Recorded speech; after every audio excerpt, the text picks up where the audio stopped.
মূলত আমরা যে বিষয়গুলো নিয়ে আলোচনা করেছি সেই বিষয়টা আমি আপনাদেরকে ব্রডলি বলে দিচ্ছি।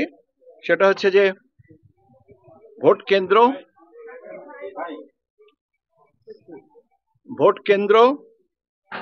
ভোট গ্রহণ কর্মকর্তা, ভোট কেন্দ্রের নিরাপত্তা, ভোট কেন্দ্রের সংখ্যাগত হিসাব, নিরাপত্তা, নির্বাচনী এলাকা তথা সমগ্র দেশের নিরাপত্তা এবং সম্পর্কে একটা কর্মপরিকল্পনা প্রণয়ন, আইন শৃঙ্খলা রক্ষা বাহিনী সমূহের ভিতরে যারা কাজ করছেন মাঠ পর্যায়ে এবং করবেন তাদের ভিতরে একটা সমন্বয়, তারপরে অবৈধ অস্ত্রের রোধ, নিয়ন্ত্রণ, বৈধ অস্ত্রের কিভাবে এটাকে নিয়ন্ত্রণ করা যাবে সেটা, এআই প্রযুক্তির ব্যবহারে সামাজিক যোগাযোগ মাধ্যমে সোশ্যাল মিডিয়াতে যে সমস্ত তথ্য আসে সেগুলোর অপব্যবহার রোধ করা, বিদেশি সাংবাদিক, প্রাক পর্যবেক্ষক যে পর্যবেক্ষণ সংস্থা যেগুলো আছে তাদের সাথে সহযোগিতা, তাদের নিরাপত্তা, তাদের কার্যক্রম সম্পর্কে জানানো, আপনার পোস্টাল ভোটিং ব্যবস্থাপনা সম্পর্কে জানানো, তারপরে আপনার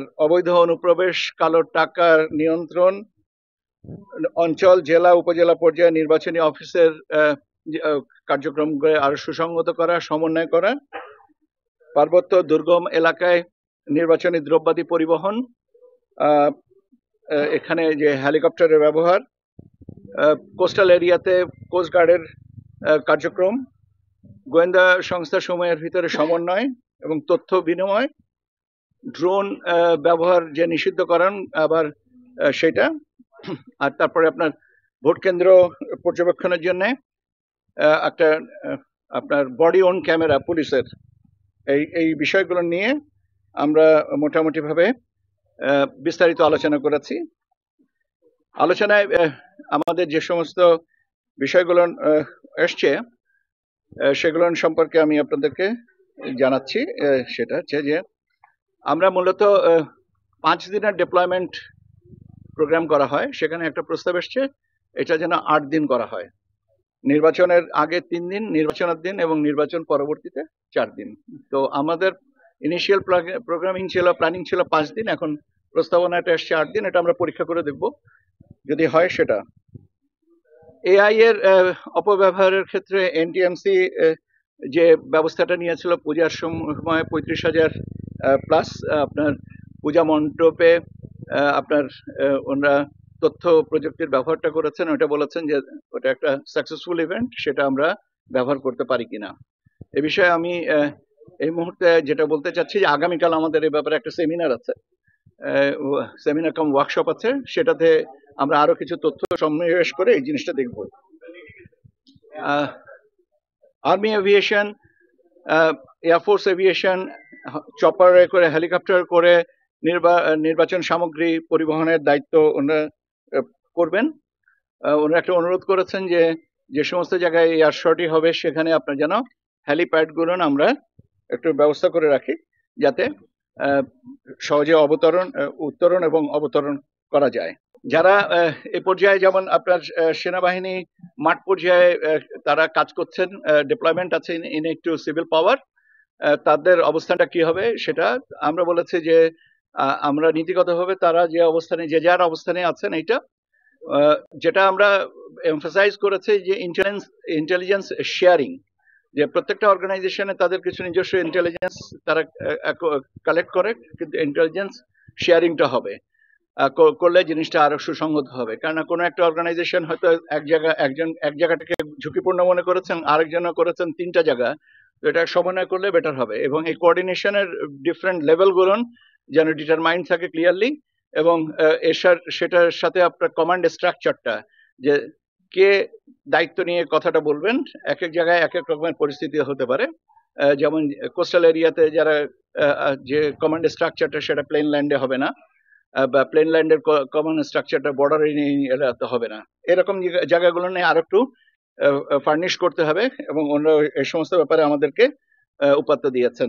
যানবাহনের ব্যাপারে বলেছেন যে যানবাহন একটা সীমাবদ্ধ যানবাহনের স্বল্পতা একটা বিষয়, সে ব্যাপারটাকে যদি অ্যাড্রেস করা যায়, অন্যথায় রিকুইজিশনের একটা পদ্ধতি আছে, সেই পদ্ধতিগুলো নিয়ে আর কি কাজ করতে হবে।